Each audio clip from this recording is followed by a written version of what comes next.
Bonjour à tous, Hanouka Sameach. Nous sommes en plein jour de Hanouka. Nous avons déjà allumé 3 bougies, nous sommes le 3e jour. Et justement, ce qu'on va voir aujourd'hui, c'est la suite et fin du 13e chapitre de Tanya, qui est le chapitre dans lequel on a le devoir de découvrir la vérité. Découvrir la vérité.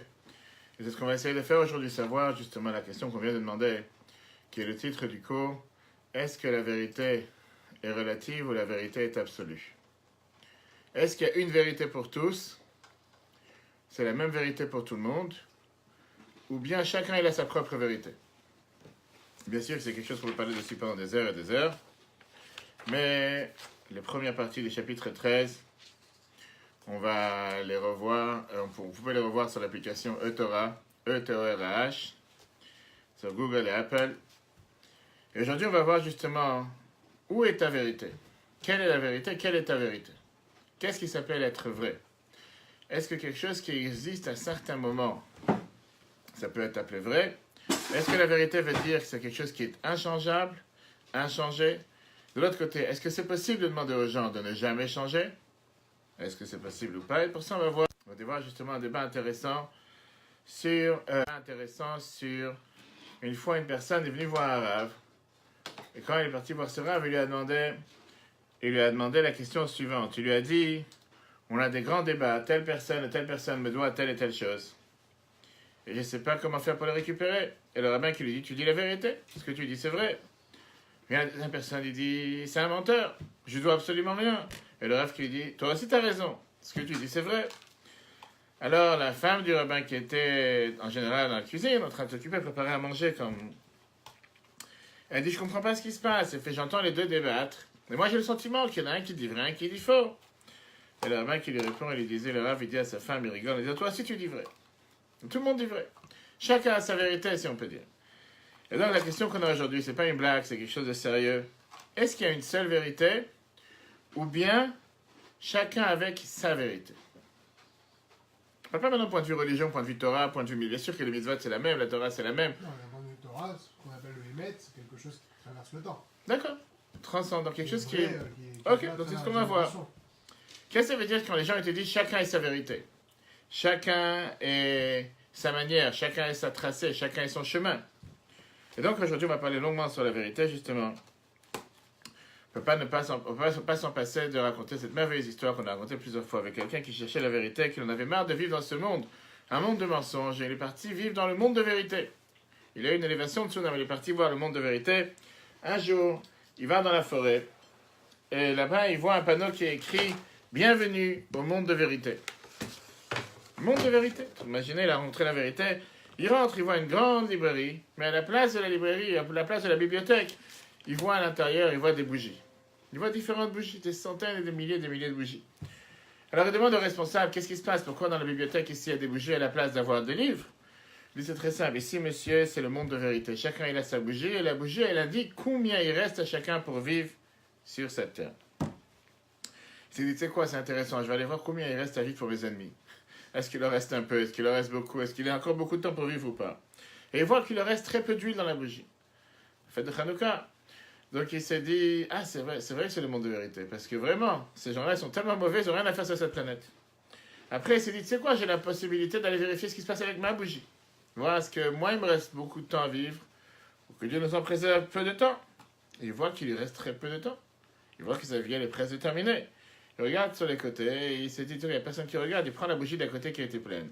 Et il verse dans sa bougie en se disant, tu sais quoi, au moins, je vais me rajouter encore quelques années, je vais me rajouter encore quelques éléments. Et là, le responsable lui dit, désolé monsieur, ici c'est le monde de vérité.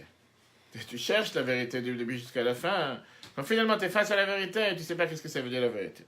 Ce qui veut dire que le Admour HaZaken va nous expliquer que beaucoup de gens cherchent la vérité, mais très peu de gens veulent vraiment la trouver. Ce qui veut dire, parce que la vérité oblige. Parce que tu dis que c'est quelque chose de vrai, ça t'oblige à faire telle et telle chose. Il n'y a pas une personne qui n'a pas une soif vers la vérité. Il n'y a pas une personne qui ne cherche pas la vérité. Il n'y a pas une personne qui ne veut pas avoir la vérité. Mais la vérité, elle est, comme on a dit, combien de gens sont réellement sincères avec eux-mêmes quand ils disent moi je veux quelque chose de vrai, je cherche la vérité. Est-ce que vraiment ils cherchent la vérité pour la trouver ou ils la cherchent parce que c'est une bonne parole, mais pas forcément la trouver? Et la réalité, elle est, c'est que le Moazaken va le découvrir aujourd'hui, que parfois la vérité est tellement dure qu'elle est impossible pour nous. On ne peut pas la supporter. On va aujourd'hui apprendre 3 niveaux de vérité différents, d'après la Chassidoute. D'abord, on va voir comment la vérité, c'est quelque chose qui est très demandeur et qui ne laisse pas de répit, qui ne laisse pas de repos, qui n'a aucune place pour un compromis, aucune place pour un moins que 100. Ou 100 sur l'examen, ou 0. Il n'y a pas moins. Ça, c'est la première vérité. Après, on verra la deuxième partie. La deuxième partie qui est que la vérité, elle est très flexible. Et elle s'adapte à chacun. Et à la fin, on verra comment tu peux avoir une telle vérité d'un côté et l'autre et avoir une synthèse, une synchronisation entre les deux. 3 parties pour notre cours aujourd'hui. Premièrement, qu'est-ce qu'est la vérité absolue? Est-ce que ça existe, la vérité absolue? Et troisièmement, on verra ensemble quelle différence entre la midat Emet et Tiferet. Emet qui veut dire la beauté, Tiferet qui veut dire l'harmonie entre les deux. Avant de commencer à débattre, rappelons-nous, d'abord essayons de comprendre ensemble. Qu'est-ce que ça veut dire, la vérité? Pour comprendre c'est quoi la vérité, il faudra d'abord savoir c'est quoi le mensonge. Qu'est-ce qu'on appelle le mensonge? Tout ce qui est la ruse, on a parlé la dernière semaine avec Lavan. Tout ce qui est du bluffer. On dit qu'il y a quelqu'un qui est un fantasionneur, qui a des fantaisies sur Terre. Quelqu'un qui bluffe. Et t'as dans le monde beaucoup de gens, surtout avec le monde de Facebook, et surtout avec le monde des réseaux sociaux, combien de gens se font passer pour des choses qui ne sont pas? Combien de gens mettent des étiquettes sur eux qui n'ont pas? Tu peux te faire croire, tu peux passer pour le président de la République. Tu ouvres une page Facebook, tu te dis, je m'appelle tel et tel, je suis le président, je suis le Premier ministre. Qui va dire le contraire? Qui va croire le contraire? Tu peux te faire passer pour ce que tu as envie. Ça, c'est ce qu'on appelle le mensonge. Qu'est-ce que c'est la vérité? La vérité, en règle générale, c'est quelque chose de juste, quelque chose de prouvé, quelque chose de sûr, quelque chose qui existe. Le contraire du mensonge, tout ce qui est la droiture, etc. En règle générale, c'est vrai que les gens ont tendance à expliquer, comme je te dis, c'est quoi la vérité, le contraire du mensonge. Le mensonge, c'est quelque chose qui ne tient pas la route, c'est quelque chose qui ne tient pas tout court, c'est quelque chose qui n'a pas de pied. Alors que la vérité, c'est quelque chose qui est vrai, quelque chose qui tient, quelque chose qui est prouvé, etc. Quelqu'un qui ment, c'est quelqu'un qui dit quelque chose qui ne s'est pas passé. Il va te dire que ce matin, il y avait la neige. Ok, c'est très bien qu'il n'y avait pas de neige ce matin. Quelqu'un qui dit la vérité, c'est quelque chose qui s'est passé, c'est quelque chose qui est réel. Quand tu hier soir, on était au château de Fontainebleau avec le maire, il était présent. C'est quelque chose de vrai, c'est quelque chose de réel. Quand on parle dans la vie en général, aller d'après la vérité veut dire d'après une idéologie qui est prouvée, une idéologie qui est correcte, et pas d'après des idéologies qui sont plus que de la fantaisie et du mensonge plus qu'autre chose. Ça, c'est dans la vie en général. Vient la Torah. Et la Torah te montre que il y a ici une énorme différence avec ce que tu peux t'imaginer jusqu'à présent. Pas tout ce qui est pas un mensonge devient forcément de la vérité. Entendez cette phrase? Pas tout ce qui n'est pas un mensonge, jusqu'à présent c'était l'un et le contraire de l'autre. Mensonge égale non-vérité, vérité égale non-mensonge. Bien la Torah te dit que pas tout ce qui est un non-mensonge veut forcément dire la vérité. Parce que les gens en général te disent ce qui n'est pas de mensonge, c'est la vérité. Viens la Chassidoute, elle te dit ce qui n'est pas vrai n'est pas forcément un mensonge. Au contraire. Il y a un sens beaucoup plus profond à la vérité. La vérité, c'est quelque chose d'éternel. C'est quelque chose qui est toujours présent. C'est quelque chose qui est le même au début, au milieu, à la fin. Toujours été vrai, sera toujours vrai. D'ailleurs, c'est allusionné même dans le mot Emet, en hébreu. Première lettre de l'alphabet. Dernière lettre de l'alphabet. Et la lettre du milieu, Aleph même, Ta, pour te dire que la lignée, la tracée de la vérité est la même du début à la fin, sans différence. C'est quoi chacun? C'est quoi quelque chose qui est momentané? Pas forcément mensonge, quelque chose qui n'est pas vrai. C'est quelque chose qui peut exister, mais qui n'existe pas tout le temps. Un coup oui, un coup non.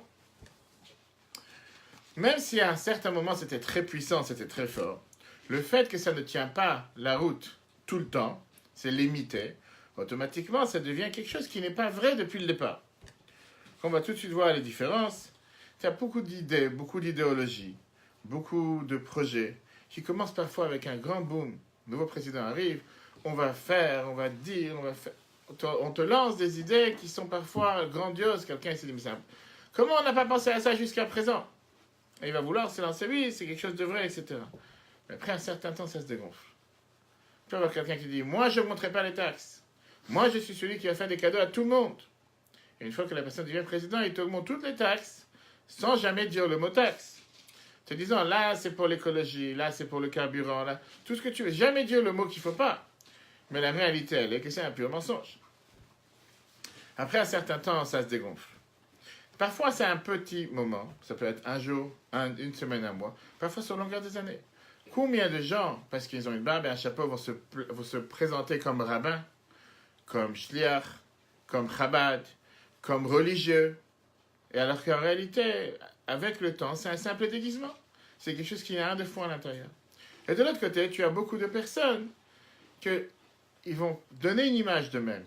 Comme j'ai dit tout à l'heure, aujourd'hui dans le monde des réseaux sociaux, dans le monde de la technologie, tu peux marcher dans la voiture. Avec ta voiture, tu passes dans la rue, tu dis j'ai la plus grosse société du monde de produits de comment on appelle ça, peu importe, produits chimiques, etc. Plus grande, la société numéro 1 au monde. Qui va dire le contraire?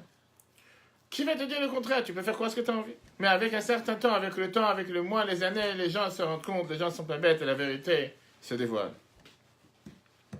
Et comme je dis, la Moazaken va te montrer comment des fois ça peut durer toute une vie.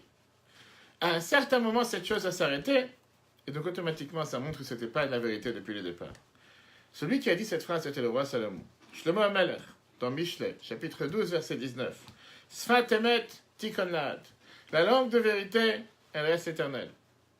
Ve'adargia lashon shakar. Ce qui est momentané, ça peut être considéré un simple mensonge. Un simple mensonge, ça c'est ce qu'il dit Shlomo HaMelech. Rashi, commentateur de la Bible, de la Gemara, commentateur français, te dit que Argia, c'est bien du mot rega qui veut dire un moment. Quelque chose qui est momentané est forcément mensonger, alors que quelque chose qui est vrai, c'est quelque chose qui est éternel, qui ne bouge pas. Et la raison, elle est pourquoi? Parce que la première vérité, c'est une vérité absolue. C'est quelque chose qui ne dépend en rien, c'est quelque chose qui ne change dans aucune condition, dans aucune situation. La seule vérité qui peut être considérée la vraie vérité sur Terre, c'est Dieu. Première base. Parce que nous, les humains, nous sommes tous limités. Notre vie est limitée, nos actions sont limitées. Tôt ou tard, à un certain moment, on arrête, on change. Alors que Dieu, il est infini, illimité, il était, il sera, il est. C'est exactement la même chose. Comme le prophète Jérémie dit dans le chapitre 10, verset 10, « Va Hashem Elohim Emet » Dieu, il est vrai, « Hu Elohim Chaim » et ça, c'est un Dieu vivant. D'ailleurs, c'est la raison pour laquelle la Torah, elle est appelée Torah Tamet. Pourquoi la Torah, elle est appelée Torah de vérité? Parce que la Torah, elle arrive de Dieu, que Dieu, c'est un homme de vérité. Dieu, c'est la vérité tout court. Et puisque Dieu, il est éternel, et puisque la vérité est éternelle, c'est quelque chose qui ne change jamais. Et malheureusement, sur Terre, aujourd'hui, il y a beaucoup plus de gens qui ont beaucoup plus de facilité à changer. Pas comme ils changent de chaussettes, on va dire, comme ils changent d'habits, mais sans arrêt en train de changer. Sans arrêt. Un jour, ils ont telle humeur, l'autre demain, ils ont une autre humeur. Ça, c'est la différence avec les personnes qui sont humains et Dieu qui est infini. Dieu ne change jamais. Tout ça, c'est une introduction par rapport au Benoni. Le Benoni qui est la personne intermédiaire, comme nous tous, qui est la personne idéale du Tanya. Viens là, Moazaken jusqu'à présent nous a dit dans les précédents chapitres que le modèle idéal auquel la personne doit vouloir arriver à atteindre n'est pas le tzaddik. Cherche pas à devenir un tzaddik, tu ne seras pas un tzaddik. Je ne parle pas pour toi. Toi, tu es un tzaddik, on va pas. Après, je donnerai l'adresse si vous voulez savoir avec qui je parle. On parle, la Moazaken te dit, cherche à être un Benoni. Un tzaddik, c'est quelqu'un qui est que du bien, qui n'a pas de guerre interne.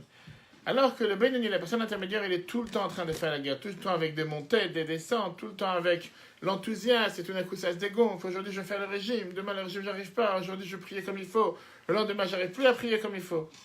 Viens là, Moazaken et te dit, ne cherche pas à devenir un tzaddik, c'est quelque chose qui est impossible à être. Suffit-toi d'être un Benoni, personne intermédiaire. Alors la question qui demande, si on est censé chercher la vérité, le tzaddik reflète la vérité. Le tzaddik, il est celui qui a un service de Dieu qui est fixe, qui ne bouge pas, qui est toujours le même. Il veut toujours faire la volonté de Dieu. Il a toujours cette passion, il a toujours cette foi, toujours cette envie de vouloir faire ce que Dieu il attend de lui. C'est quelque chose qui est monotone, qui ne bouge pas. Il n'y a pas ici du vent et des marées. Il n'y a pas quelque chose qui bouge, qui monte, qui descend. Mais pas c'est quelque chose qui n'est pas vrai. Alors que le Benoni, tout au contraire. Le Benoni, c'est quelque chose qui est comme le vent, comme la flamme qu'on voit pendant Hanouka. Toujours en train de monter et descendre, jamais stable, jamais fixe.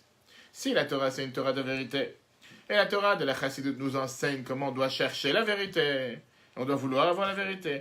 Comment l'Admour Azaken peut nous demander de devenir des Benoni qui apparemment voudrait dire avoir un compromis. Et si tu veux avoir un compromis, automatiquement, comme on l'a dit tout à l'heure, ce n'est pas la vérité. Bien, la Moazaken nous dévoile ici quelle est la différence avec les tzadikim. Et ça, c'est ce qu'on va voir dans le premier paragraphe aujourd'hui. Dernier paragraphe du chapitre 13.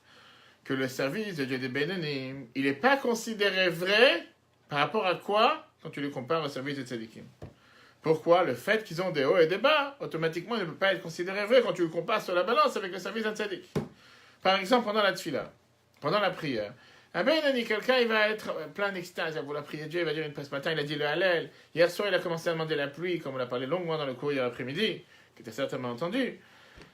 Mais après, il rentre dans le monde des affaires, rentre dans l'action, et il voit que toute l'extase et toute l'enthousiasme qu'il avait pendant la prière, elle est partie.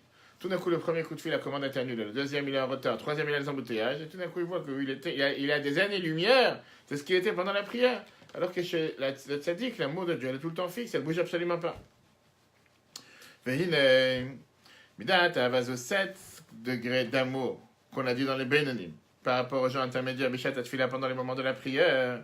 Aledei, Gabrut Passa, qui renforce un nefesh et le kitsunam divine. Il est le gabé, Madrigat Tzadikim par rapport au niveau des Tzadikim. Ovde Hachem, ceux qui servent Dieu, Behemet la Amito, sincèrement, il te dit 2 fois, avec la vraie vérité. Et Prinat Avazon, il crée le Shemavodat Emet Klal. Ce service de Dieu des Bénonim, comparé au service de Dieu des Tzadikim, ne peut pas être appelé un service de Dieu vrai. Pas du tout. Pourquoi? Puisqu'on voit que ça se déplace, ça passe, c'est du passage après la prière. Ukti, c'est écrit qu'on a été là, parce que le roi Salomon, je le vois même dit dans Mishli. Sfat emet, tikonad. Langage de vérité, c'est quelque chose qui est éternel. Ve'adargi aleshon sheker, alors que jusqu'à un moment, quelque chose qui est momentané, c'est quelque chose qui est considéré du mensonge. Sur l'importance de la vérité dans la Chassidut, je vais nous montrer l'histoire suivante. On a parlé il y a 2 semaines, la semaine dernière, quand l'Admour Azaken est sorti de prison, après qu'il a été emprisonné le 19 qui se lève. Il a écrit la fameuse lettre, laquelle on a donné tout un cours la semaine dernière, Katonti Mikol Achasadim Mikol Laemet. Tout le cours qu'on a vu ce dimanche, le 5e débat, dans toute l'histoire du chassidisme, on a vu quelles étaient les accusations et quelle était l'opposition qui existait à l'époque contre la chassidut. Il a écrit cette fameuse phrase dans laquelle il dit « Je suis humble par rapport à toutes les bontés que Dieu il a fait avec moi » et il avertit à tous ses disciples chassidim de ne pas faire honte, de ne pas rabaisser, de ne pas s'opposer à tous les opposants en faisant croire que ça y est, maintenant qu'on a eu la victoire, on peut les rabaisser, on peut se comporter mal avec eux. Vient le Rabbi Maharash, il dit la phrase suivante qui était le 4e rabbi de Chabad, 5e rabbi de Chabad, 4e, pardon, Rabbi Shmuel. Si l'Admour Azaken n'aurait pas mis dans le Tanya le mot Bemidat Emet le Yaakov, qui cherche la même vérité qu'il y avait pour Yaakov, Avinu qu'on va voir plus tard, il aurait eu encore 50 000 disciples, 50 000 chassidim. Ça veut dire quoi? Que s'il n'aurait pas demandé avec un tel strictness, il n'aurait pas été tellement strict avec ses élèves. Il n'aurait pas été tellement pointilleux avec ses disciples. Il aurait été avec un peu de compromis, un peu de concentré. Il aurait fait en sorte de mélanger les choses, de diluer la vérité, l'authenticité de ce qu'il demande en service de Dieu. Il aurait eu beaucoup plus de gens qui seraient rapprochés de Chabad. Rigueur, merci. Imagine-toi ce qu'il est en train de dire. Chabad est énorme aujourd'hui dans le monde, depuis 300 ans, 200 ans avec l'Admour Azaken, 220 ans qu'il est sorti de prison. Le monde que Chabad admire et adore aujourd'hui, Chanukah, on voit dans toute la planète, dans les 4 coins du globe. L'Admour Azaken, le Rabbi Maharash te dit que si l'Admour Azaken n'aurait pas cherché la vérité, il aurait eu 50 000 chassidim à l'époque. Ça veut dire que si on multiplie ça 220 ans plus tard, ça aurait été 50 millions en plus. Et l'Admour Azaken voulait que Chabad s'affilie avec la vérité. On n'est pas là pour faire des panneaux publicitaires, ce qu'on doit faire Chanukah et propager la lumière dans la rue. On est là pour travailler à l'intérieur de soi-même et être vrai avec soi-même. Pas se mentir. Le Rabbi écrit ça dans Yom Yom, le jour du 10 Av, que l'Admour Azaken cherche la vérité. Chassidut cherche la vérité. Il est prêt à perdre une quantité énorme de disciples, à condition de ne pas pardonner sur la vérité. Combien de gens sur Terre sont prêts à faire un tas de sacrifices? Quand tu dis, tu peux avoir une école, tu peux avoir un cours, où tu vas avoir 500 personnes, tu peux avoir un allumage où tu vas dire, on était 1000 hier soir à Fontainebleau. Et alors, qui va dire le contraire? Viens l'Admour Azaken et te dit, tu veux avancer dans le service de Dieu, sois vrai avec toi-même. Sois vrai dans ce que tu fais. Sois sincère avec ce que tu fais. Va pas ici faire croire quelque chose que tu n'es pas. Va pas te faire croire à toi-même d'abord. Comme le Rabbi Racham, on verra la fameuse histoire qu'on raconte dans la Chassidut à nombreuses reprises, que le plus bête sur terre, c'est celui qui pense qu'il peut tromper le monde. En réalité, la seule personne que tu peux tromper, c'est toi-même. Le monde n'est pas tellement tordu pour croire à tout ce que tu peux faire croire sur terre. Et comme je disais tout à l'heure, on voit ça régulièrement avec la technologie et les réseaux sociaux aujourd'hui. Ça, c'est un point. Vérité absolue, il n'y a pas. Il n'y a que Dieu qui a la vérité absolue, personne d'autre. Dans le Moïse, quand il dit « cherche pas la vérité absolue », tu ne l'auras pas. Parce qu'il n'y a que Dieu qui est infini. Nous, on est limité, on ne peut pas l'avoir. De l'autre côté, il te demande qu'on doit être le Benoni, qu'on doit être celui qui se dit et qui sait très bien qu'il aura des hauts et des bas. C'est pas si grave que ça. Ne cherche pas à devenir un tzaddik, tu ne seras jamais un tzaddik. Pas toi, les autres. Viens dans l'autre côté, madame. L'autre côté de la photo, l'autre côté de l'image, c'est qu'en réalité, puisqu'on parle de vérité, on ne peut pas se mentir. Il y a une énorme différence, on dit en hébreu, entre le ratsui et le matsui. Entre ce qui devrait être et entre la réalité.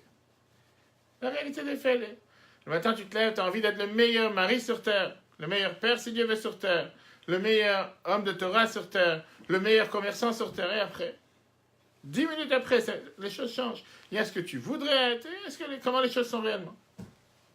On est humain. Dieu nous a créés avec des limites, qu'on veuille ou pas. On a des faiblesses, on a un mauvais penchant. On n'est pas capable d'arriver à une vérité absolue. Même si on veut arriver à une vérité, pas forcément qu'on peut arriver. Et la question qui est demandée, est-ce qu'il y a une seule vérité ou il y a chacun avec sa vérité? A priori, ce qu'on a dit tout à l'heure, c'est qu'il y a une seule vérité. Tu ne peux pas faire ce qu'on appelle un compromis et commencer à diluer la vérité. Ou c'est vrai, ou c'est pas vrai. Ce que le monde moderne, le monde libéral te dit chacun a sa vérité, c'est une forme de mensonge. Parce que c'est une forme de mensonge derrière laquelle, en vérité, on dit qu'il n'y a pas de vérité. Parce que si c'est chacun sa vérité, il n'y a pas de vérité. Si chacun peut prendre le stop comme il a envie, et mettre le feu rouge où il a envie, ou pour lui, qu'il peut passer au feu quand ça l'arrange, il n'y a pas de vérité, il n'y a pas de vérité pour tous. Si tu demandes à Dieu, tu demandes à chacun d'entre nous de servir Dieu avec la vérité, très peu de personnes sur terre sont capables de le faire. Le reste, ils vont se désespérer après la première décision. On va y arriver, Le reste vont se désespérer très rapidement. Et après avoir essayé d'avoir touché la vérité, vont dire, c'est pas pour moi. Viens, l'Admorazaken ici te donne une nouveauté. Et la nouveauté que l'Admorazaken te donne, c'est la suivante. Il y a une vérité relative à chaque personne, à chaque être humain sur Terre. Bien sûr qu'il y a la vérité absolue qu'on a vue tout à l'heure, qui est la vérité de Dieu, que personne ne peut atteindre. Ça ne veut pas dire que chacun il fait ce qu'il veut. Ça ne veut pas dire que chacun il fait ce qu'il arrange. Ça ne veut pas dire que chacun il adapte la Torah à sa manière. Parce que ça, c'est pas vrai. Ça devient un mensonge. Mais ça veut dire seulement que de chacun, on lui demande de te faire ta vérité. D'aller faire le maximum qui t'est demandé à toi, avec ta sincérité. Pas comme on demandait chez les élèves du Rabbi de Kotz, que lui c'était quelqu'un qui était vraiment extrême de l'extrême, dans laquelle il ne reconnaissait pas, il n'y avait pas de place pour les faiblesses humaines. Il n'y avait pas de haut et de bas. Tu devais aller à fond dans ce que tu faisais, et malheureusement, il n'y avait que quelques personnes qui étaient capables d'être à la hauteur de ce qu'il demandait. D'ailleurs, les Chachamim nous disent clairement que Dieu demande à chacun d'entre nous le fikocham et pas le fikocho. Dieu nous demande à chacun d'entre nous de le servir en fonction de notre force, pas de sa force. Parce que si on doit devenir des dieux sur terre, on n'est pas sur cette planète. Dieu nous a créés humains, Dieu nous a créés avec le mauvais penchant, Dieu nous a créés avec nos faiblesses, Dieu nous a créés avec nos désirs, avec nos fantasmes, avec tout ce que tu veux. Et Dieu savait très bien qu'on risque de tomber. Et alors, c'est pas grave. Pas dit qu'il faut chercher à tomber. Mais il savait très bien qu'on a nos faiblesses. Et d'ailleurs, c'est la même chose qu'on dit tous les matins dans la prière, parfois sans réfléchir, 3 fois par jour. Ve'avtat Hashem Elokecha. Tu aimeras Dieu, ton Dieu, Bechol levavcha, avec tout ton cœur, Bechol nafshecha, avec toute ton âme, ou Bechol modecha, avec tout ton bien, tes biens. On demande à chacun d'entre nous d'avoir un amour de Dieu sans limite. Mais vient le Chumash, parce que c'est une parole de la Torah, qui te dit, ça doit être avec tes biens, avec ton cœur et avec ton âme. Personne t'a demandé ici de faire Messihout Nefesh, d'avoir un don de soi, comme le 10 martyrs qu'on parle dans la Gemara et qu'on raconte ça le jour de Kippour. Personne t'a demandé d'aller servir Dieu avec une soif et une passion comme le plus grand sadique de la génération. C'est pas ce qu'on t'a demandé. On te demande à toi, l'ange Gabriel, est-ce que tu as été l'ange Gabriel sur terre ou pas? Est-ce que tu as fait ce que tu devais voir sur terre ou pas? Est-ce que tu as fait en fonction de tes possibilités? Est-ce que tu as fait en fonction de ton pouvoir? De la même manière qu'un enfant de 2 ans, il a le devoir de commencer à apprendre, on lui enseigne à Aleph Bet. Et par ça qu'il a appris à Aleph Bet, il reçoit des grands cadeaux, il reçoit des récompenses, on le félicite. Si à 20 ans tu te mets à apprendre Aleph Bet, pas parce que tu n'as pas pu apprendre avant, on parle pas de ça, que depuis l'âge de 2 ans tu es rentré en classe, et jusqu'à 20 ans tu apprends toujours la même chose, c'est qu'il y a un problème. Tu ne veux pas être fier et avoir un cadeau parce que tu as appris Aleph Bet quand tu avais 20 ans. le cadeau qu'on donne à un enfant, c'est pas le cadeau qu'on va donner à quelqu'un qui a 20 ans. Revenons à notre vérité qui est la vérité du Benoni. Par rapport au tzaddik et au Benoni. La Noazaken, il te demande comment est-ce possible que le Benoni là, le Benoni, il a des hauts et des bas. Comment on peut lui demander d'avoir un service de Dieu qui apparemment n'est pas vrai? Puisqu'on a dit tout à l'heure que tu as la différence entre la vérité et le mensonge. Et si jamais tu ne fais pas ce qu'il faut, automatiquement, ça serait un menteur. Viens, la Noazaken, il te dit, c'est un nouveau chidouche, qui veut dire une nouveauté. En te disant, pour les tzadikim, ils doivent avoir un service de Dieu qui veut dire un service de Dieu fixe, sans changement, qui est stable, qui ne bouge pas, qui n'a aucune difficulté. Quand tu parles d'un Benoni, quand tu parles d'une personne intermédiaire, le service de Dieu qu'on attend de lui, c'est un service de Dieu où il y a des montées et des descentes. C'est un service de Dieu dans lequel il y a des difficultés, il y a des débats. Pourquoi? Parce que tu es né avec un mauvais penchant. Ne va pas te faire des images, ne va pas t'imaginer que tu es né comme la plus grande star sur Terre, que tu n'as aucun mauvais penchant. Tu as un mauvais penchant, on a chacun de nous un mauvais penchant avec lequel on doit vivre jusqu'à 120 ans. Et donc, on ne peut pas, même si on veut, on ne peut pas ne pas servir Dieu de manière monotone, sans bouger, sans changement, sans rébat. On aura toujours ces guerres internes. Et c'est ça que la Moazaken nous rassure, en te disant, si tu continues avec ce sort de travail, tu finiras par réussir. Mais si tu t'imagines un instant que tu es un tzaddik, va sur une autre planète. Sache que tu as ces débats. Et ça, c'est le prochain paragraphe dans lequel la Moazaken nous donne cette nouveauté, qu'il y a bien sûr la vérité absolue qui est Dieu, mais il y a la vérité qui est en rapport avec chaque personne. Pas ce que tu t'arranges avec ta vérité, c'est pas ça qu'on est en train de dire. Fais au meilleur par rapport à tes capacités. Et ça se peut que tu as deux personnes de 40 ans, que les deux, ils ont deux parcours différents, et que pour l'un, sa vérité, ça sera de servir Dieu en disant un chapitre de prière par jour, avec toute sa sincérité et toute la pureté qu'il peut mettre dedans. Et pour l'autre, il pourra faire toute la prière, et néanmoins, il n'aura pas arrivé au niveau que l'autre, il est arrivé avec un chapitre. Parce que c'est pas pour lui sa vérité.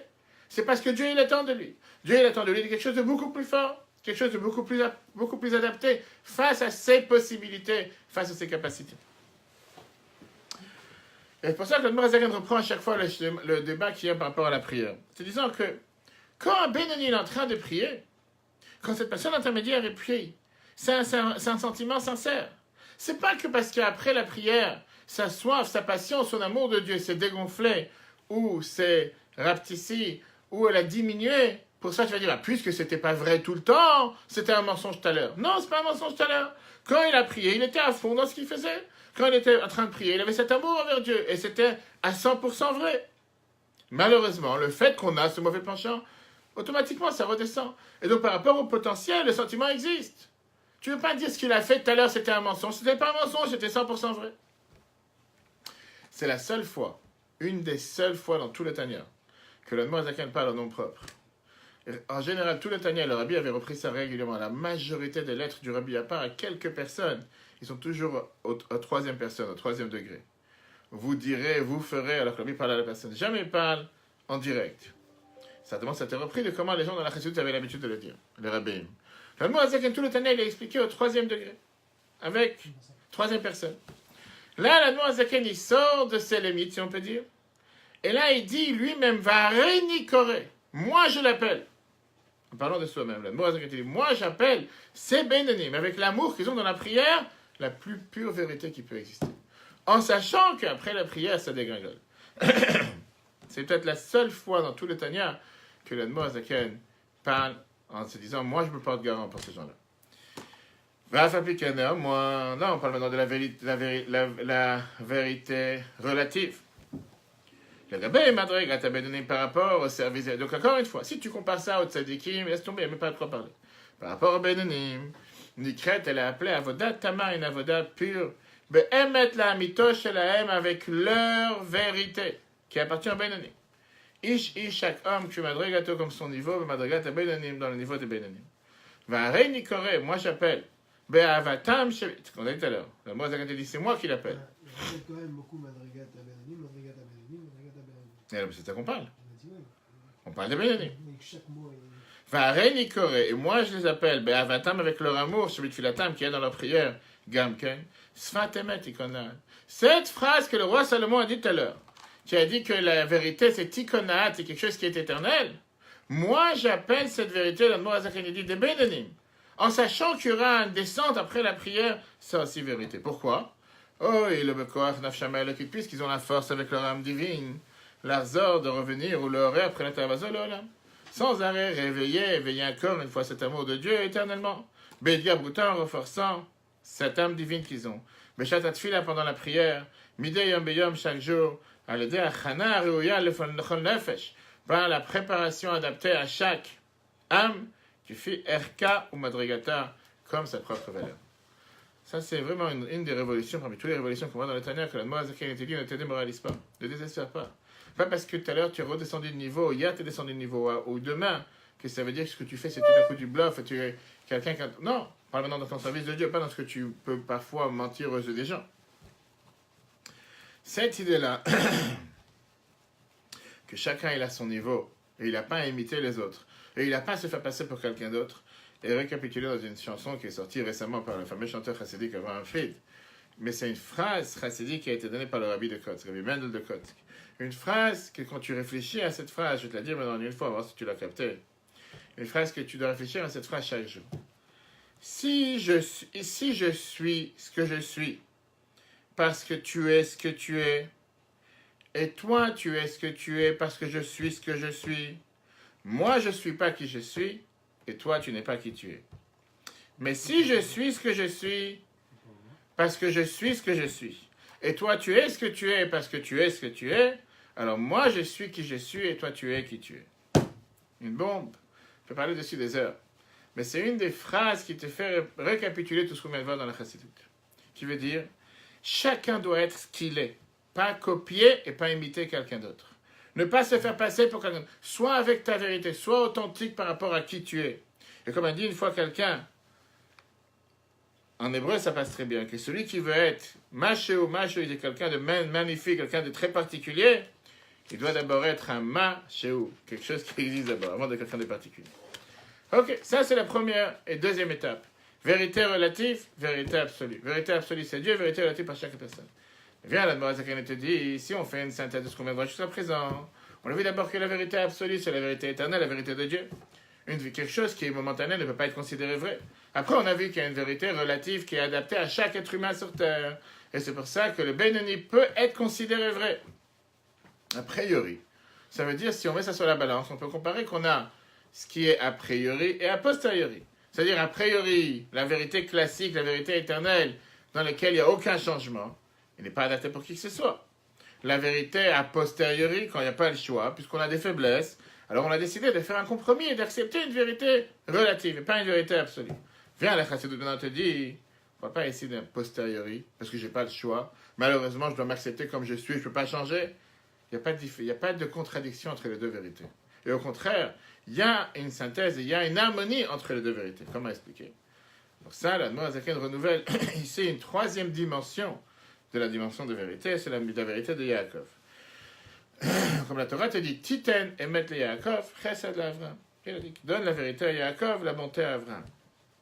De l'autre côté, on sait très bien que Yaakov, c'était pas seulement la midat emet, c'était aussi la midat de Tiferet. C'est quoi Tiferet? L'harmonie qui est entre les deux. A priori, la vérité et l'harmonie ne marchent pas ensemble. Pourquoi ça ne marche pas ensemble? Parce que la vérité, c'est quelque chose qui est extrême et qui est absolu. Et c'est quelque chose qui ne peut pas s'adapter à aucune situation et à aucune condition. Ou c'est beau, ou c'est pas beau. Ou c'est bon, ou c'est pas bon. C'est presque bon, c'est presque beau. Ça pourrait être mieux. C'est beau ou pas beau. Il n'y a pas ici de vouloir... C'est quoi l'harmonie? Mais si tu fais entre les deux, il n'y a pas la bonté ou la rigueur. Tu fais, c'est ce qui fait un mélange de deux. Ni trop dur, ni trop bon. Mais si, ça veut dire quoi? C'est un compromis. Non, si c'est un compromis, c'est pas vrai. Ça veut dire que l'harmonie, c'est la vérité. Je te demande une question. Tu es parti faire un examen, tu es parti à l'école, tu es revenu aujourd'hui, tu as ramené un 7 sur 10. Le prof, il voulait te donner un 4 sur 10. Mais comme tu as fait des efforts, il te dit, tu sais quoi, je vais te donner un 7. Le fait qu'il t'a donné un 7, c'est l'harmonie. Tu as fait des efforts, tu n'as pas su comme il fallait, je te donne un 7. Est-ce que c'était vrai ce 7 ou c'est pas vrai ce 7? L'harmonie n'est pas la vérité. Tu fais, n'est pas le émettre. Et pareil dans toutes les choses dans la vie. Et là, le problème, il est, comment est-ce possible que Yaakov représente et la vérité et l'harmonie, les deux ensemble? L'idée, elle est que la vérité divine, elle n'est pas limitée dans aucune limite. Parce que Dieu est infini. Infini, ça ne veut pas dire qu'il doit être limité dans un certain degré. Elle ne peut pas être dans ce monde, parce que ce monde, c'est un monde momentané, c'est un monde qui est appelé le Lam Hashek, le monde de vérité, le monde de mensonge. Et on a dit tout à l'heure que si tu limites la vérité à un certain moment, à une certaine circonstance, à un certain aspect, à un certain temps, automatiquement c'est déjà plus vrai. Et puisque la vérité de Dieu, c'est une vérité qui est partout, pour tous, sans limite, automatiquement, elle ne peut pas être limitée à ce monde. De l'autre côté, dans chaque chose, on a le devoir de chercher et de comprendre sa propre vérité. Ça veut dire quoi? La vérité de Dieu, c'est une vérité qui est une, pas une, et c'est une vérité qui est absolue. Il n'y a pas de compromis dans la vérité divine. Mais dans chaque situation dans la vie, la vérité se trouve, qu'est-ce qu'on attend de toi dans telle situation par rapport à ta vérité. Et ça, c'est une demande qu'on attend de toi en fonction de qu'est-ce que tu vas faire maintenant. Comment fais-tu prendre un exemple? Donc la vérité et l'harmonie, en vérité, font partie du même puzzle, de la même mosaïque. La vérité se trouve dans chaque endroit, dans chaque situation, en fonction de la situation. Prenons l'exemple avec Yaakov. Yaakov est le personnage qui représente et qui reflète exactement l'harmonie entre les deux. Yaakov était celui qui était capable de mélanger la bonté et la rigueur dans tous ses enfants. Mais comment il était capable de faire une chose pareille? Il était capable de faire une chose pareille par rapport au fait qu'il a cherché la vérité divine qu'il y avait dans chaque enfant. Qu'est-ce qu'on attend de tel enfant? Un enfant, il savait qu'il avait besoin d'une bénédiction, un encouragement. Un autre enfant, il savait qu'il avait besoin de le réprimander. Et automatiquement, les enfants l'ont accepté comme ils l'ont accepté. Ceux qui avaient besoin d'encouragement, ils l'ont accepté. Ceux qui avaient besoin de réprimander, ils l'ont aussi accepté. D'ailleurs, c'est ce qu'on voit, la différence qu'il y avait entre Abraham, Yitzhak et Yaakov. Abraham, c'était quelqu'un qui était totalement chesed, totalement bonté. Il était toujours avec cet amour, toujours positif. Quels étaient les effets secondaires? Qu'il a eu un enfant comme Ishmaël qui a pris le bonté vers le côté négatif. Yitzhak était plein de rigueur. Il était totalement gvoura. Et alors, quels étaient les effets secondaires? Qu'il a eu un enfant comme Esav, qu'il a pris la rigueur du mauvais côté, du côté négatif. Ça veut dire que chacune de ces attributs a ses limites. Il y a des endroits et des personnes qui ne sont pas aptes à recevoir cet attribut à 100%. Il y a certaines personnes que tu ne veux pas être avec eux que bon. Il y a certaines personnes que tu ne veux pas être avec eux qu'en rigueur, qu'en dureté. Et Yaakov était celui qui a mis cette harmonie entre les deux. Et dans chaque situation, il était en train de réfléchir quelle est la vérité divine dans cette situation. Est-ce que c'est la bonté ou c'est la rigueur? Malgré qu'il vivait à l'étranger. Il était chez Lavan, il était en Égypte. Malgré qu'il avait 12 enfants qui étaient totalement différents les uns des autres, néanmoins, il a su adapter la vérité face à chaque enfant. Et dans le prochain paragraphe, le Mozaken nous explique quelle est la profondeur de la vérité d'après la Chassidut. Et il te dit que la vérité ressemble à la phrase qu'on utilise dans le temple, Briach HaTichon. Briach HaTichon, on sait que pour faire tenir les 3 murs du temple, le Mishkan qui avait dans le désert, le tabernacle provisoire, qui n'était pas fixe, il y avait, comme aujourd'hui on peut monter les certains meubles d'Ikea ou Alinea ou toute autre marque, dans laquelle tu as différents morceaux de bois qui s'emboîtent les uns dans les autres, et comme ça les poteaux et les poutres pouvaient se tenir. Sauf qu'à part avoir ces poutres qui tenaient pour la cour du Mishkan, la cour du tabernacle qui s'emboîtaient les uns dans les autres, il y avait un briach hatichon, il y avait un bâton central, comme si on peut dire une baguette ou un bâton au milieu, que le miracle était qui rentrait d'un côté du mur et qui contournait les 3 murs. Alors c'était un bâton en bois, et avec ça, ça tenait l'harmonie des 3 murs sans qu'aucun des 3 murs pouvait tomber. Mais la Torah te dit que le briach hatichon, il est considéré comme la vérité parce qu'il commençait et il se terminait, c'était un seul bâton. Il n'y avait pas ici plusieurs bâtons, il n'y avait pas ici plusieurs emboîtements, plusieurs morceaux qui s'adaptaient. C'est vrai que dans chaque mur, il y avait plusieurs bâtons qui passaient à l'extérieur. Celui-là, il passait à l'intérieur. Les autres étaient à l'extérieur pour les faire tenir. Et c'était un miracle, puisqu'il rentrait dans un mur, il se courbait à la fin du 2e mur, et après il se courbait à la fin du 3e mur. Viens la noix à laquelle il te dit c'est quoi la vérité? C'est quelque chose qui rentre dans chaque point, dans chaque niveau, et dans chaque situation avec sa vérité. C'est pour ça que c'est appelé le briach hatichon, ce fameux bâton central qui était au centre des poutres qui se trouvaient dans le Mishkan, dans le tabernacle, qui allait d'un côté à l'autre, parce que la vérité n'a pas de limite. Elle se trouve dans chaque endroit, chaque instant et chaque situation. La tribu de vérité, c'est la tribu de Yaakov, un écran qui est appelé briach hatichon, ce bâton central. Amavriach minakat, c'est la katse qui vient d'un côté à l'autre. Meru, depuis les plus hauts niveaux. Ad sof kol dargin, jusqu'à la fin de tous les niveaux. Ou bechol ma'ala ou madriga, dans chaque niveau. Mavriach toch nekuda emtsaït, il fait passer au milieu, à l'intérieur, ce point central. Chez nekuda, teprinat midatem et que ça, c'est la vérité, sa vérité de cette situation. Ou midatem, c'est quoi la vérité? Nachala bli metzarim, c'est quelque chose qui n'a pas de limite, qui n'a pas de barrière. Ve'en hashiur le malin n'a pas de niveau vers le haut, adroma maalot jusqu'au niveau le plus haut. Ve'chol maalot ou madrigot chez le mata et tous les niveaux qui sont les plus bas. Les niveaux dans lesquels on peut descendre les plus bas. Mbeke'ain, ils sont comme rien. Les gabé maalot ou madrigot par rapport aux niveaux qui sont chez le malamen plus haut. Puisque la vérité, elle monte sans limite. Donc, il y a deux aléas de Ched. Commencer par rapport à ce qui est écrit. Tous ceux qui connaissent la Kabbale, que la tête et le cerveau des madrigot artanot, des niveaux les plus bas, aiment le mata, ils sont beaucoup plus bas, mais prinat ikvaim, que les talons, les raglés et les pieds, madrigot et les notes même, des niveaux les plus hauts.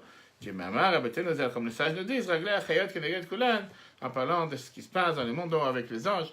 En deux mots, que plus tu avances, et plus tu augmentes, et plus tu avances, et plus tu augmentes, et plus tu te rends compte que le niveau précédent, c'était peut-être considéré mensonge par rapport au niveau qui va suivre.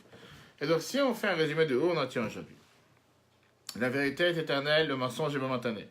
A priori, ça a l'air de dire que le tzaddik, il est éternel, alors que le bénéni qui a des hauts et des bas, automatiquement, il pourrait être considéré pas comme quelque chose de vérité. Vient l'Admorazaken ici nous avoir dévoilé comme quoi même le bénéni, il est considéré comme quelqu'un qui a la vérité avec lui. Pourquoi? Parce que la vérité divine, elle peut s'adapter à n'importe quelle situation, à n'importe quelle place. Dans chaque endroit où la vérité, elle va rencontrer le point de vérité qui se trouve à l'intérieur de cet endroit-là. Et donc, la vérité du bénéni, de la personne intermédiaire, elle est une vérité, parce que ça, c'est sa vérité à lui. Néanmoins, bien sûr que la vérité du tzaddik, c'est une vérité qui est beaucoup plus élevée. Mais il faut rappeler ici un point important, ça ne veut pas dire, comme on a dit tout à l'heure, que chacun prend sa vérité. Parce que si tu commences à parler que chacun prend sa vérité, ça s'appelle faire contre la volonté de Dieu. Ça s'appelle être mentir avec soi-même. Ça veut dire, je prends ma vérité, moi je m'adapte à la situation, je commence à dire que ça c'est pas grave et je pourrais faire une telle et telle chose en sachant que c'est contre la volonté de Dieu. Notre devoir, c'est de chercher la vérité divine, la vérité éternelle qui se trouve à l'intérieur de chaque situation. Pour ça, deux histoires. Il y avait un chassid. Il a commencé à faire des affaires, il a vu le grand monde. Il est sorti du ghetto, sorti du quartier religieux, quartier juif. Et avec le temps, il est sorti dans le grand monde, il a commencé à descendre de niveau spirituel. Il n'était plus dans la maison d'études, il n'était plus dans la yeshiva, il n'était plus. Et à la place des habits réels, les habits chassidiques qu'il avait, les chapeaux, vestes, peu importe l'habit, le décor qu'il avait, il a commencé à mettre des habits modernes, qui ne sont pas du tout adaptés avec la vision chassidique qu'il avait. Une fois dans l'année, il allait voir son tzaddik, son rabbi. Et là, il avait l'habitude de sortir ses habits, qui étaient les habits traditionnels, et comme ça, il rentrait chez voir son maître, en audience privée, avec un billet, avec tous les décors, comme il se faut. C'est comme parfois tu as dans les cours de prison, où il y a la Marseillaise qui est entendue pour mettre un nouveau directeur de prison, un nouveau préfet ou quoi que ce soit. Tout d'un coup, tu vois des gens que toute l'année tu les vois avec les habits dégradés, etc. Tout d'un coup, ils ont des chapeaux, des vestes, tout d'un coup, ils ont tout un décor. Tu dis, combien de fois dans l'année ils ont utilisé ce décor? Ils sont habillés différemment. Et le tzaddik le recevait avec un grand sourire, comme s'il rien n'était. Une fois, il a dit, j'en ai marre de jouer au jeu comme ça. Toute l'année, je suis pas comme ça. Toute l'année, je suis habillé comme, je sais pas, je fais des commerces, je suis habillé avec les bottes de boue, avec les chevaux. Il y en a marre, qu'est-ce que je suis en train de faire croire à quelqu'un que je suis quelque chose? Je sais qui je suis. Je suis pas le plus grand chassid sur terre. J'ai envie d'arriver voir mon rabbi avec mes bottes, avec la boue, comme je suis réellement, avec mes habits modernes. Il va voir le tzaddik, il tape à la porte, le tzaddik il le reconnaît tout de suite. Il voit la figure, il sait c'est qui. Il dit, qu'est-ce qui t'est arrivé? Je lui dis comme ça, toute l'année, je m'habille pas comme un chassid. J'ai décidé une fois pour toutes de venir et me montrer qui je suis. Ça c'est ce que je suis. Et à quoi ça sert de me faire passer pour quelqu'un d'autre? C'est-à-dire qu'il a dit, tu penses que je ne savais pas comment tu allais toute l'année? Je sais très bien comment tu allais toute l'année. Mais il a dit, regarde, moi je me suis dit que toute l'année c'est ton mensonge. Et quand tu viens ici, ça c'est ta vérité. Maintenant tu es en train de me dire que toute l'année, comment tu te comportes, ça c'est ta vérité. Et quand tu venais ici, c'était ton mensonge. Quel est l'enseignement? Chacun d'entre nous, on doit se demander la question. Quelle est ma vérité? Qu'est-ce que je cherche sur terre? Qu'est-ce que je vais faire sur terre? J'apprends la Torah, je fais les mitzvot, je prie. De l'autre côté, je tombe par-ci, je tombe par-là. Je ne fais pas encore attention à ce qu'il faut. J'ai des attirances, j'ai des désirs pour faire certaines choses interdites. Alors où est ma vérité? On vient d'apprendre que la vérité, c'est quoi? C'est d'abord la Torah et les mitzvot. C'est le fait que je descends, le fait que je tombe, le fait que j'ai des problèmes, le fait que j'ai des épreuves. Ça, c'est le mensonge. Je dois tout faire, comme on a dit, le bénéni, qu'il est en guerre constante pour ne pas laisser ces démons vouloir s'abattre contre lui. Dernière histoire. 1981. Il y avait un envoyé d'Israël, qui travaillait avec le gouvernement israélien dans tout ce qui est le domaine de sécurité qui était à New York. Et il a demandé au Rabbi une bracha pour avoir réussite.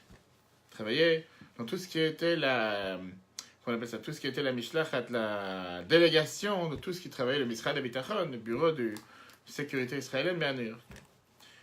La lettre, il a fait passer par un juif qui s'appelle Menachem Brod, qui apprenait à l'époque que c'est 25 études dans les Shiva du Rabbi. Il l'a connu parce qu'il allait le voir de temps en temps et lui mettre les tefillin, etc. Et la réponse du Rabbi à ce juif qui a demandé cette bracha, Anaga Yomit Alpi Shulchan Aruch. Je te demande de te comporter de manière journalière comme le Shulchan Aruch demande. Le juif n'était pas du tout pratiquant. Il ne faisait pas de mitzvot. Il a reçu la réponse. Il a dit au Rabbi que je pense que si le Rabbi me demande une telle chose, où il s'est trompé de personne, où il y a une expression en hébreu qu'on utilise régulièrement dans la Gemara, tafasta meruba lo tafasta. Quand tu demandes trop, tu finis par rien avoir. Le Rabbi me dit de me comporter de manière journalière d'après le Shulchan Aruch, Azov, comme on dit, entre nous. Moi j'en tiens à zéro, je suis rien. Tu veux que je commence, quoi, journalier, Shulchan Aruch, Shabbat, Tfilin, oublie, c'est pas pour moi. Le secrétaire, il se mélange pas. Quand tu donnes un trait au Rabbi, c'est pas à moi de décider qu'est-ce que je dis au Rabbi ou pas. Donc il a fait savoir au Rabbi la réponse. Le Rabbi, il a répondu avec un grand sourire. Il a dit à la personne la chose suivante, au secrétaire. Je te dis le texte. Quand je demande à un juif qui n'a pas encore fait Torah Mitzvot de commencer à se comporter d'après le Shulchan Aruch, une partie du Shulchan Aruch, c'est ta fasta meruba lo tafasta. Le Shulchan Aruch est d'accord avec ça. Que tu ne peux pas faire les 613 commandements d'un coup. Pas par pas, étape par étape. Et le Rabbi lui a répondu, commence avec kashrut et mets les tefillin. Et la phrase que le Rabbi a dit comme ça.